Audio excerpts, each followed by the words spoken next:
Hello friends, welcome back to my YouTube channel परिधीज bird. तो friends, आप लोग एक बूंद इश्क में देखेंगे कि मृत्युंजय को पता चलता है कि क्या राधा का कोई पता नहीं है। और कहता है युग मृत्युंजय, मुझे डर लग रहा है कहीं राधा को कुछ। और कहता है मृत्युंजय, तुम फोन रखो, मैं वहां पर आ रहा हूँ। मृत्युंजय कहता है कहाँ जा सकती है वो। और फिर तारा कहती है हे भगवान, कहीं मुसीबत में ना कोई पड़ जाए वो। चारों तरफ तो उसके दुश्मन ही दुश्मन है। और फिर मृत्युंजय कहता है राधा घर से बाहर जाती भी नहीं थी, कैसे पता चला किसी को उसके बारे में। और फिर तारा मृत्युंजय को बताती है दरअसल वो यहाँ आई थी, वो हमारी शादी में आई थी और उसी ने कहा कि वो ये दिन मिस नहीं करना चाहती। और फिर मृत्युंजय कहता है तुम्हें पता था और तुमने मुझे बताया क्यों नहीं। और फिर तारा कहती है अब क्या करें, सुनो अब और समय बर्बाद नहीं करते हैं, चलो जल्दी से उसे ढूंढने चलते हैं, चलो। और फिर मृत्युंजय कहता है नहीं तुम नहीं, सिर्फ मैं और युग। और फिर मृत्युंजय युग को फोन लगाता है और पता चलता है कि युग को भी पता होता है और मुझे किसी ने नहीं बताया। और मृत्युंजय परेशान हो रहा होता है और कहता है छोड़ो, मैं आ रहा हूँ 10 मिनट में। और फिर आगे आप लोग देखेंगे कि युग और मृत्युंजय राधा के बारे में पता लगा रहे होते हैं, लेकिन राधा का पता नहीं चल पा रहा होता। और फिर युग पूछता नाच गानों वालों से कि वो आई थी सिकावत बिला आप लोगों के साथ। और फिर बताती उस दिन तो हमारे साथ ही आई थी, लेकिन एंड शादी वाले दिन तो हम खुद ही नहीं गए। और फिर मृत्युंजय भी पूछता है बाकी लोगों से, लेकिन किसी को कुछ नहीं पता और राधा का पता नहीं चल पा रहा होता है। और फिर आगे आप लोग देखेंगे तारा भी पता लगाने की कोशिश कर रही होती है, लेकिन तारा को भी पता नहीं चल पा रहा होता। और फिर फ्रेंड्स, आप लोग आगे देखेंगे कि आदि मीठी को खींच लेता है अपनी तरफ और रोमांटिक हो रहा होता है। और फिर मीठी कहती है आदि से क्या बात है आदि, बहुत प्यार आ रहा है। और फिर आदि कहता है तो क्या हुआ। मीठी कहती है आदि आज वर्किंग डे है, हॉलीडे नहीं, आप जल्दी से तैयार हो जाओ, मैं नाश्ता लेकर आती हूँ।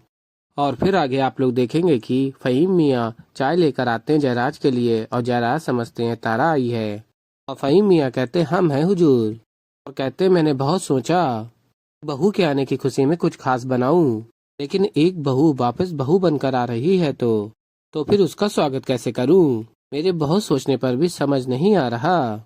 और तारा भी चाय लेकर आ रही होती है और देख रही होती है जयराज और फहीम मियाँ को और उनकी बातें सुन रही होती है। और जयराज कहते हैं फहीम मियाँ आप क्यों परेशान हो रहे हैं, हमारा दुख तो सोचिए, हमसे तो हमारा सुबह के चाय का साथी ही छिन गया। अब पता लग रहा है कि बेटी ब्याह जाने के बाद पिता की हालत क्या होती है। और जयराज कहते हैं फहीम मियाँ अब तो अकेले ही हमें चाय पीने की आदत डालनी होगी। और तभी तारा आ जाती है और कहती है अच्छा ऐसा क्यों भला। और कहती है तारा वाह, आपने खुद ही सोचा और अकेले ही चाय पीने बैठ गए। और कहती है तारा ने अपनी पारी नहीं बदली है अभी, तुझे से पहले मैं आपसे मिली थी इसलिए सुबह की चाय आपके साथ ही पीऊंगी। और फिर फहीम मियाँ कहते हैं हाँ अब हमारा साथ थोड़ी ना कोई साथ हुआ, मैं अपनी बनाई चाय वापस लेकर जाता हूँ। और फिर फ्रेंड्स, आप लोग आगे देखेंगे कि जयराज को लगता है तारा कुछ परेशान है, पूछते हैं बेटा सब ठीक है ना। और फिर तारा कहती है जी। और फिर जयराज कहते हैं बेटा आज का दिन बहुत खास है, आपको याद है ना आज कोर्ट से हमें तारीख मिली है, मृत्युंजय कहाँ है, तैयार हो गया वो या अभी तक सो ही रहा है। और फिर तारा कहती नहीं बाबा, वो राधा को लाने गया है। और फिर जयराज कहते अच्छा अच्छा, तो वो राधा को लेकर सीधे कोर्ट पहुंचेगा। और फिर तारा कहती है बाबा बात दरअसल ये है कि वो राधा, बाबा राधा कल रात से गायब है। और तभी मृत्युंजय और युग आ जाते हैं और फिर मृत्युंजय से पूछते हैं कुछ पता चला। और फिर मृत्युंजय बताता है हर जगह ढूंढा लेकिन कुछ पता नहीं चला। और तभी राधा का फोन आता है तारा के मोबाइल पर और तारा कहती है राधा कहाँ हो तुम। और राधा कहती है मुझे नहीं पता, पर कुछ लोग मेरे पीछे पड़े हुए हैं। और फिर तारा पूछती कौन है वो लोग। और फिर राधा कहती है वो सब मैं बाद में बताऊंगी, पहले मेरी बात सुनो, तुम सब लोग कोर्ट पहुंचो, मैं भी वहां पर आ रही हूँ अपनी गवाही देने, और सुनो। और फिर तभी राधा वहां से भाग जाती है। और फिर फ्रेंड्स, आप लोग आगे देखेंगे कि तारा बताती है फोन कट गया और बताती है वो कह रही थी कि उसके पीछे कुछ बदमाश पड़े हैं और उसने ये भी कहा कि वो कोर्ट पहुंच जाएगी। और फिर मृत्युंजय कहता है कहाँ से फोन था। और फिर आगे आप लोग देखेंगे कि तारा कहती है अब तक तो वो वहां से जा चुकी होगी, मृत्युंजय हम लोग समय क्यों बर्बाद कर रहे हैं, उसने कहा वो कोर्ट पहुंच जाएगी तो हम लोग चलते हैं। और फिर आगे आप लोग देखेंगे कि मीठी कहती आदि आप रेडी हो गए। और फिर आदि नाश्ता भी नहीं करता, कहता सॉरी मुझे इंपॉर्टेंट मीटिंग है, मुझे अभी जाना होगा। और कहता और हाँ मीठी तुम्हारा वहाँ गिफ्ट रखा है, मुझे लगा था कि मैं ही हूँ तुम्हारा चाहने वाला। लेकिन अभी पता चला मेरे अलावा भी है कोई। और फिर आगे आप लोग देखेंगे मीठी वो फोटोग्राफ से देखती है जिसमें नंदू और आदि साथ में हैं और नंदू बहुत रो रही होती है उन फोटोग्राफ्स को देखकर।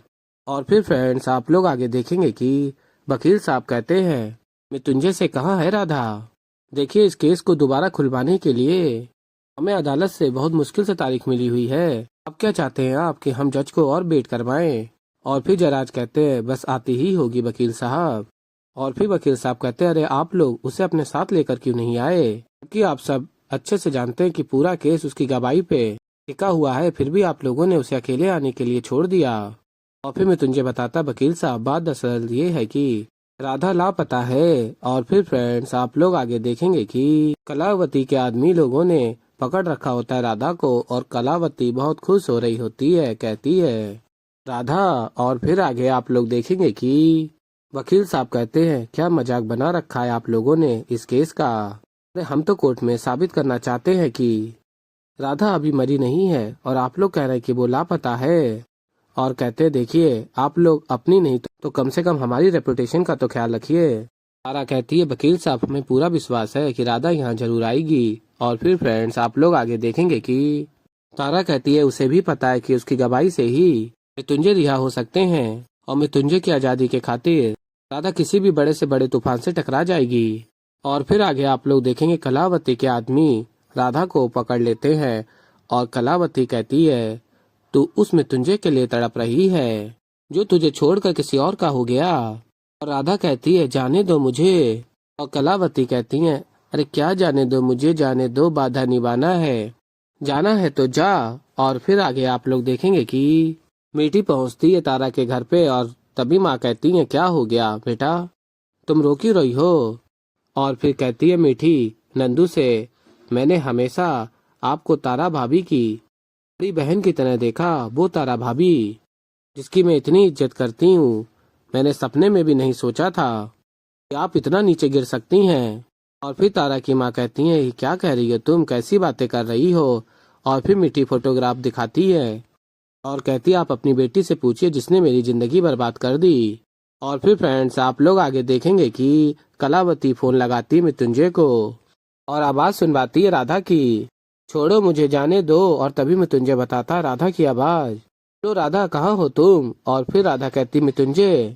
और फिर कलावती कहती है मैं बताती हूँ कहाँ है, मैं बताती हूँ, अपनी दोस्त को बचाने आना चाहता है ना तो आजा काली घाटी।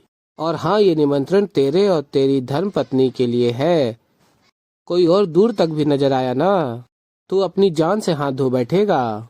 और फिर आगे आप लोग देखेंगे कि तारा की माँ फोटोज देखती हैं और फिर कहती हैं क्या है नंदू, क्या है ये। और फिर नंदू कहती है मुझसे क्या पूछती हो, इसके पति से पूछो, तस्वीर में मैं अकेली नहीं हूँ, इसका पति भी तो है। और फिर नंदू कहती है आप अपनी बात करिए, आपको शर्म नहीं आई एक शादीशुदा आदमी के साथ रिश्ता जोड़ते हुए। और फिर नंदू कहती है बस। और फिर फ्रेंड्स आप लोग आगे देखेंगे कि युग पूछता है मृत्युंजय से क्या हुआ बोलो। और फिर मृत्युंजय कहता है हमें राधा को लेने जाना होगा। और फिर जयराज कहते हैं हाँ चलो बेटा। और फिर मृत्युंजय कहता है बाबा नहीं, मैं नहीं जानता कि जिसने राधा को कैद किया है वो सिर्फ मुझसे और तारा से मिलना चाहता है, आप दोनों यहीं रुकिए। और तभी युग कहता मैं उसको जान से मार दूं। और तभी मृत्युंजय कहता युग राधा की जान खतरे में है, तुम्हारे वहां आने से उसकी जान और खतरे में पड़ सकती है, मेरी बात सुनो, हम राधा को सही सलामत वापस लेकर आएंगे। और तारा कहती मृत्युंजय चलो जल्दी। और फिर फ्रेंड्स आप लोग आगे देखेंगे कि नंदू कहती है मीठी से बहुत बोल लिया तुमने और बहुत सुन ली मैंने तुम्हारी बात, सच कहती हो एक औरत की सबसे बड़ी दुश्मन एक औरत ही होती है, इसलिए तुम्हारे पति का किया हुआ दोस्त तुम मेरे सर मर रही हो, इसलिए पति से सवाल करने की हिम्मत नहीं है। और बताती आगे नंदू जब वो मुझसे मिला था ना वो शादीशुदा था और उसने ये बात मुझे नहीं बताई, छुपा कर रखा उसने मुझसे ये बात। और कहती है अरे मैं तो अनजान थी लेकिन तेरे पति को तो कुछ पता था ना उसे कि उसने किसी के साथ साथ फेरे लिए, किसी की जिम्मेदारी है उसके सर पे। बोल शर्म की बात करती, तेरे पति को शर्म नहीं आई मेरे साथ रिश्ता बनाने से पहले। चुप थी मैं सिर्फ अपनी बहन की वजह से, लेकिन फिर बर्दाश्त नहीं हुआ बर्दाश्त, मेरी भी जिंदगी बर्बाद हुई है सिर्फ तेरे पति की वजह से। और मृत्युंजय तारा पहुंच जाते हैं जहां राधा को बंदी बनाया गया होता है। तो ऐसे ही फ्रेंड्स आगे और भी बहुत कुछ देखेंगे, तो अभी के लिए इतना ही, मिलता है नई वीडियो के साथ। तब तक के लिए बाय बाय।